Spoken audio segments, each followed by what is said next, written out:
Romeo के नाम पौलुस प्रेरित की पत्री 2 अध्याय। सो हे दोष लगाने वाले, तू कोई क्यों न हो, तू निरुत्तर है, क्योंकि जिस बात में तू दूसरे पर दोष लगाता है उसी बात में अपने आप को भी दोषी ठहराता है, इसलिए कि तू जो दोष लगाता है आप ही वही काम करता है। और हम जानते हैं कि ऐसे ऐसे काम करने वालों पर परमेश्वर की ओर से ठीक ठीक दंड की आज्ञा होती है। और हे मनुष्य, तू जो ऐसे ऐसे काम करने वालों पर दोष लगाता है और आप वे ही काम करता है, क्या यह समझता है कि तू परमेश्वर की दंड की आज्ञा से बच जाएगा? क्या तू उसकी कृपा और सहनशीलता और धीरज रूपी धन को तुच्छ जानता है? और क्या यह नहीं समझता कि परमेश्वर की कृपा तुझे मन फिराव को सिखाती है, पर अपनी कठोरता और हठीले मन के अनुसार उसके क्रोध के दिन के लिए, जिसमें परमेश्वर का सच्चा न्याय प्रकट होगा, अपने निमित्त क्रोध कमा रहा है। वह हर एक को उसके कामों के अनुसार बदला देगा। जो सुकर्म में स्थिर रहकर महिमा और आदर और अमरता की खोज में हैं, उन्हें वह अनंत जीवन देगा। पर जो विवादी हैं और सत्य को नहीं मानते वरन अधर्म को मानते हैं, उन पर क्रोध और कोप पड़ेगा और क्लेश और संकट हर एक मनुष्य के प्राण पर जो बुरा करता है आएगा, पहले यहूदी पर फिर यूनानी पर महिमा और आदर और कल्याण हर एक को मिलेगा जो भला करता है, पहले यहूदी को फिर यूनानी को, क्योंकि परमेश्वर किसी का पक्ष नहीं करता। इसलिए कि जिन्होंने बिना व्यवस्था पाए पाप किया वे बिना व्यवस्था के नाश भी होंगे, और जिन्होंने व्यवस्था पाकर पाप किया उनका दंड व्यवस्था के अनुसार होगा, क्योंकि परमेश्वर की यहाँ व्यवस्था के सुनने वाले धर्मी नहीं, पर व्यवस्था पर चलने वाले धर्मी ठहराए जाएंगे।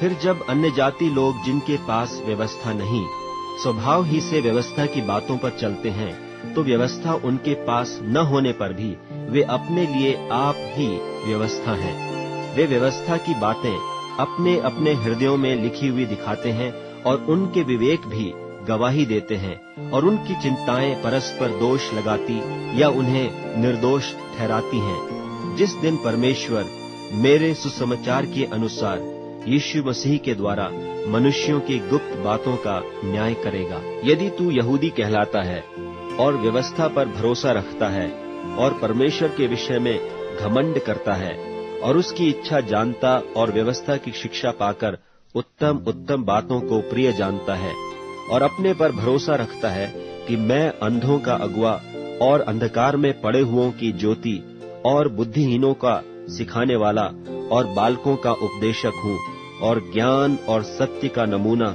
जो व्यवस्था में है मुझे मिला है, सो क्या तू जो औरों को सिखाता है अपने आप को नहीं सिखाता? क्या तू जो चोरी न करने का उपदेश देता है आप ही चोरी करता है? तू जो कहता है व्यभिचार न करना, क्या आप ही व्यभिचार करता है? तू जो मूर्तों से घृणा करता है, क्या आप ही मंदिरों को लूटता है? तू जो व्यवस्था के विषय में घमंड करता है, क्या व्यवस्था न मानकर परमेश्वर का अनादर करता है?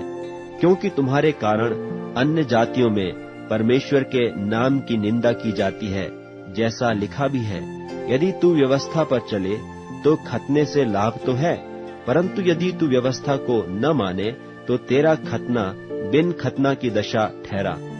सो यदि खतना रहित मनुष्य व्यवस्था की विधियों को माना करे, तो क्या उसकी बिन खतना की दशा खतने के बराबर न गिनी जाएगी?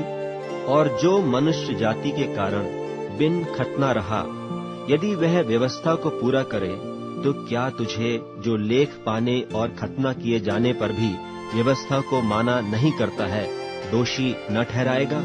क्योंकि वह यहूदी नहीं जो प्रगट में यहूदी है, और न वह खतना है जो प्रगट में है और देह में है, पर यहूदी वही है जो मन में है, और खतना वही है जो हृदय का और आत्मा में है, न कि लेख का। ऐसे की प्रशंसा मनुष्यों की ओर से नहीं परंतु परमेश्वर की ओर से होती है।